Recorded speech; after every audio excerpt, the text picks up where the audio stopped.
Thank you, Joe. And now, as usual, it is time for that Weymouth After Dark poll. Go to weymouthafterdark@hotmail.com and vote on which one of these two entities you prefer. On the one hand, we have Lamont.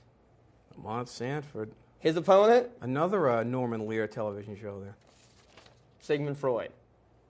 Freud, considered one of the founders of psychoanalysis, who interestingly gave his first American lecture at Clark University, which is in Worcester, Mass. So it's a bit of Massachusetts history. His first American speaking engagement was in Massachusetts at Clark University. But he still needs to get by that second-generation junk dealer, Lamont. Vote on which one of these two entities you prefer. Lamont Sanford, Sigmund Freud, Weymouth After Dark at hotmail.com. Make your vote count. Register those votes right now. Yeah? Yes. I think it's just about time for our guest. Today on Weymouth After Dark. We have a very exciting guest. A very exciting guest. We are going to be joined by wrestling champion, the Urban Defender, on Weymouth After Dark. Ladies and gentlemen, here he is, our guest, wrestling world champion, the Urban Defender.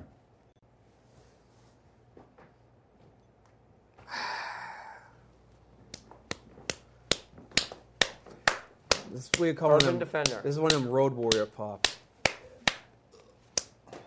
Folks, professional wrestler, Urban Defender, live today with us on Weymouth After Dark. World Wrestling Champion. Mr. Defender? What's going on, gentlemen? Urban?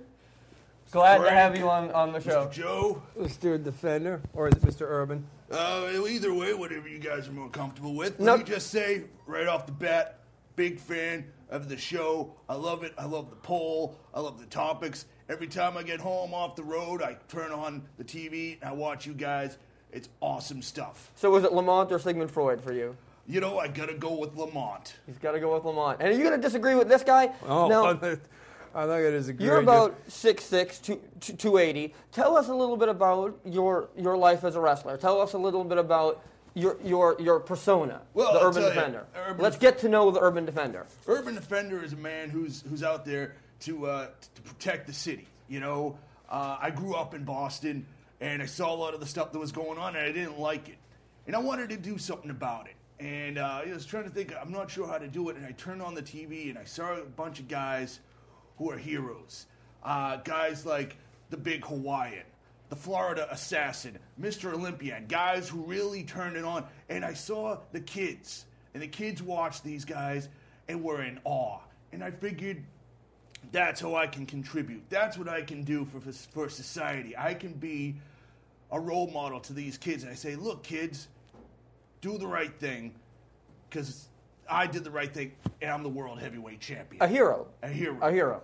Now, it's interesting because I was actually at a wrestling event recently, and it was a tag team match with you and the Amerasian Bullfrog versus the Armageddon Express. And the interesting thing was, you had Eddie Doomsday pinned, but the Blue Boss Man was distracting the referee. And 20,000 people were screaming to the referee, turn around, Defender's got him pinned. And why doesn't the referee turn around? Well, you know, the referee's job, as much as I'd like to say should be listening to the fans, the referee's job is to focus on what's going on in the ring. And I know the Blue Bossman, he is a slippery dude. So the referee's got to focus on him. I would love for the referee to listen to the fans, but at the same time, he's got to make sure law and order goes on in that ring. Fair enough, but another time, you had Blade Runner clearly beaten, but the referee got bumped. He got knocked out. Wasn't conscious for 5 minutes. It's a sick which I bump. think usually brings about brain damage. But the referee was unconscious for 5 minutes. He woke up groggy.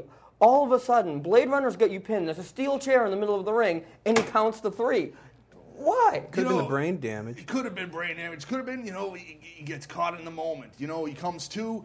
Again, he's got to do his job. He wakes up, he sees a man is being pinned, he's got to count.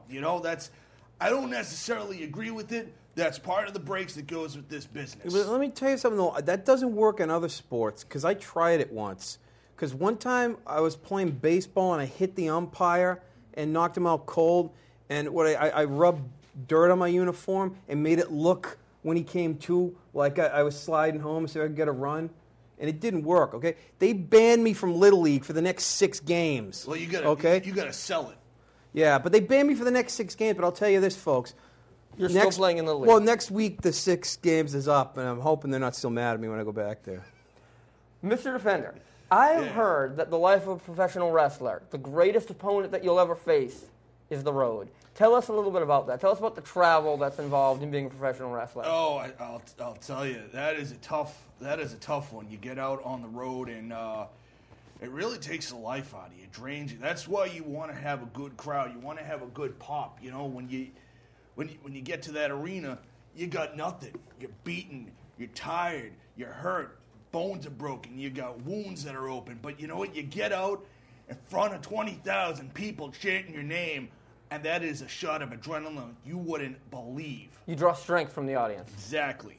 Now, have you been to Weymouth? I've been to Weymouth. Tell me a little bit about your experiences on the South Shore. Oh, you know, I love Weymouth. There's Weymouth is the place where, after a long match, you go to the late night Dunkin' Donuts, and sometimes the girl gives you free donuts, and it really makes you feel good. It's a wonderful little town. I love it.